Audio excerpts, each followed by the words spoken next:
Hello friends, இன்றைக்கி நம்மளோட சேனலில் சுவையான உருளைக்கிழங்கு பொரியல் எப்படி ரெடி பண்ணலான்னு சொல்லி பார்க்கலாம். இந்த உருளைக்கிழங்கு பொரியல் ரெடி பண்ணுறதுக்கு ஃபஸ்ட்டு ஒரு பேனில் 2 டேபிள் ஸ்பூன் அளவுக்கு எண்ணெய் எடுத்துக்கலாம். எண்ணெய் சூடானதும் 1 டீஸ்பூன் கடுகு, ஒரு கொத்து கருவேப்பிலை சேர்த்துக்கலாம். இதோட நான் ஒரு 10லேருந்து 15 சின்ன வெங்காயத்தை குட்டி குட்டியாக கட் பண்ணி சேர்த்துக்கிறேன்.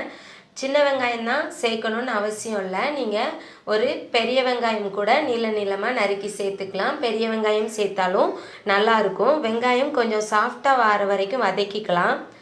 வெங்காயம் இந்தளவு சாஃப்டாக வதங்கினதும் இதோட நாம் கட் பண்ணி கழுவி வச்சுருக்கிற உருளைக்கிழங்கு சேர்த்துடலாம்.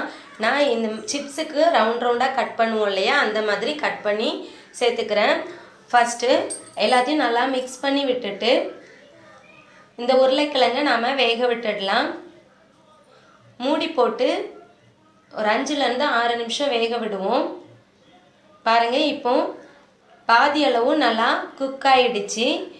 இதோட இந்த உருளைக்கிழங்குக்கு தேவையான அளவு உப்பு சேர்த்துடலாம். உங்கள் டேஸ்ட்டுக்கு ஏற்ற மாதிரி உப்பு சேர்த்துக்கோங்க. உப்பு சேர்த்துட்டு எல்லாத்தையும் நல்லா மிக்ஸ் பண்ணி விட்டுட்டு மறுபடியும் இதை மூடி போட்டு இன்னொரு 5 நிமிஷம் வேக விடலாம். இந்த உருளைக்கிழங்கு வேகிறதுக்கு நாம் தண்ணி எதுவும் எக்ஸ்ட்ரா சேர்க்க வேண்டிய அவசியம் இல்லை. எண்ணெயும் இந்த உருளைக்கிழங்குல ஈரப்பதமும் போதுமானது. இதை மூடி போட்டு இன்னொரு 5 நிமிஷம் வேக விட்டுடலாம். பாருங்கள், 5 நிமிஷத்துக்கு அப்புறம் ஓரளவு நல்லாவே வெந்திருக்கும். இதோட 1/4 டீஸ்பூன் அளவுக்கு மஞ்சள் தூள் சேர்த்துக்கலாம். மஞ்சள் தூள் சேர்த்துட்டு உங்களுக்கு காரம் எவ்வளவு வேணுமோ அதுக்கு ஏற்ற மாதிரி மிளகாய் தூள் சேர்த்துக்கோங்க. சேர்த்துட்டு நல்லா கலந்து விட்டுடலாம். பாருங்கள், உருளைக்கிழங்கு ஓரளவு நல்லா வெந்ததுக்கு அப்புறமே மஞ்சள் தூளும் மிளகாய் தூளும் சேர்த்துக்கோங்க.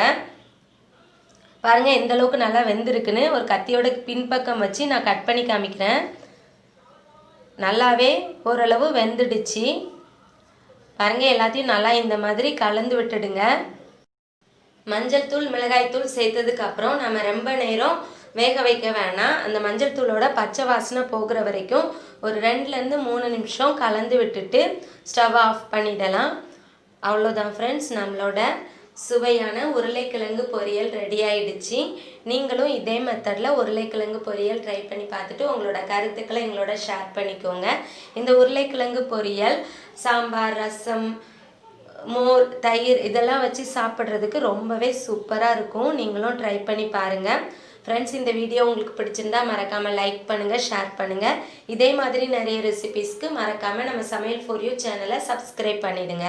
Thank you friends.